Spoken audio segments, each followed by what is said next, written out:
নমস্কার বন্ধুরা, Amtech YouTube চ্যানেলে আপনাদের সবাইকে আবারও স্বাগত জানাচ্ছি আজকের এই নতুন ভিডিওতে। প্রথম দফার ৮ লক্ষ উপভোক্তাকে দ্বিতীয় কিস্তির ৬০,০০০ টাকা এই জুন মাসে উপভোক্তাদের ব্যাংক অ্যাকাউন্টে ঢুকে যাবে।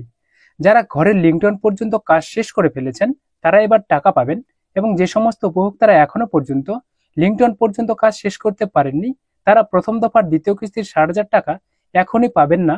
তাদের আগে কাজ কমপ্লিট করতে হবে, এবং বাকি ৪ লক্ষ উপভোক্তাকে বাংলার বাড়ি প্রকল্পের দ্বিতীয় কিস্তির ৬০,০০০ টাকা জুন মাসের কত তারিখ থেকে দেওয়া শুরু হতে পারে সেই সম্পর্কে বিস্তারিত আলোচনা করব। কিন্তু তার আগে বন্ধুরা একটি ছোট্ট রিকোয়েস্ট, যদি চ্যানেলে নতুন হয়ে থাকেন অবশ্যই চ্যানেলটিকে সাবস্ক্রাইব করে রাখবেন এবং নোটিফিকেশন বেল বাটনটি অন করে রাখবেন, এবং সবার সুবিধার্থে এরকম গুরুত্বপূর্ণ আপডেট সবার আগে পাওয়ার জন্য চ্যানেলটিকে সাবস্ক্রাইব করার সাথে সাথে আপনার বন্ধু বান্ধবদের শেয়ার করতে ভুলবেন না। তো চলুন বন্ধুরা, দেরি না করে শুরু করছি আজকের এই ভিডিওটি। বাংলার বাড়ি প্রকল্পের মুখ্যমন্ত্রীর ঘোষণা অনুযায়ী বাড়ি তৈরি করার জন্য একজন উপভোক্তাকে মোট ১,২০,০০০ টাকা করে দেওয়া হয়, যারা দুটি কিস্তিতে ৬০,০০০ টাকা করে পায়। যা বাংলার বাড়ি প্রকল্পের প্রথম কিস্তির ৬০,০০০ টাকা ডিসেম্বর মাসে দেওয়া হয়েছে। দু দফায় গ্রাহকরা টাকা পেয়েছে। প্রথম দফায় ৮ লক্ষ উপভোক্তাকে এবং দ্বিতীয় দফায় ৪ লক্ষ উপভোক্তাকে প্রথম কিস্তির ৬০,০০০ টাকা করে অ্যাকাউন্টে দেওয়া হয়েছে।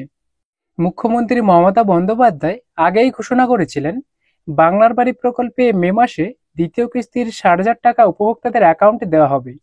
সেই মতো ২০ মে জলপাইগুড়ি জেলার ডাবগ্রাম ফুলবাড়ি পরিষেবা প্রদান অনুষ্ঠানের মাধ্যমে বাংলার বাড়ি প্রকল্পের দ্বিতীয় কিস্তির টাকা রিলিজ করেছেন, এবং সেদিন থেকে টাকা দেওয়া শুরু করেছেন।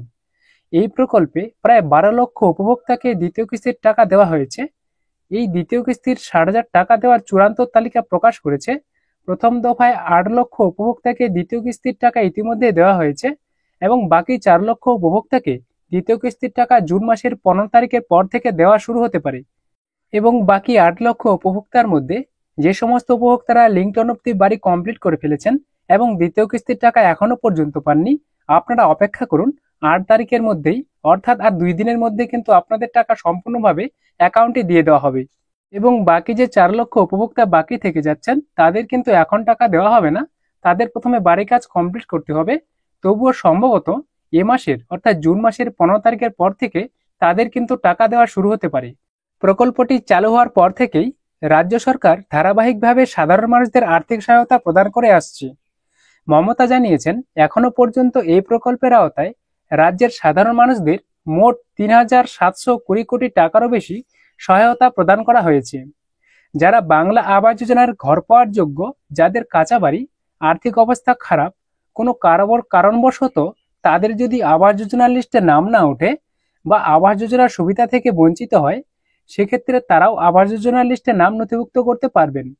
আবাস যোজনায় নাম তোলার সবথেকে সহজ উপায় হলো সরাসরি মুখ্যমন্ত্রীকে ফোন করুন। আপনি যদি আবাস যোজনার বাড়ির প্রয়োজন হয় তাহলে কিন্তু এই নাম্বারে ফোন করে আপনার অভিযোগ জানাতে পারেন। আধিকারিকরা যদি মনে করেন তাহলে আপনার বাড়িতে নতুন করে সার্ভের দল আসবে এবং যাচাই করার পর আপনার নামেও কিন্তু একটি পাকা ঘর দেওয়া হবে, যদি আপনি পাকা ঘর পাওয়ার যোগ্য হন। তো বন্ধুরা, এই ছিল আজকের ছোট্ট আপডেটটুকু ভালো লাগলে অবশ্যই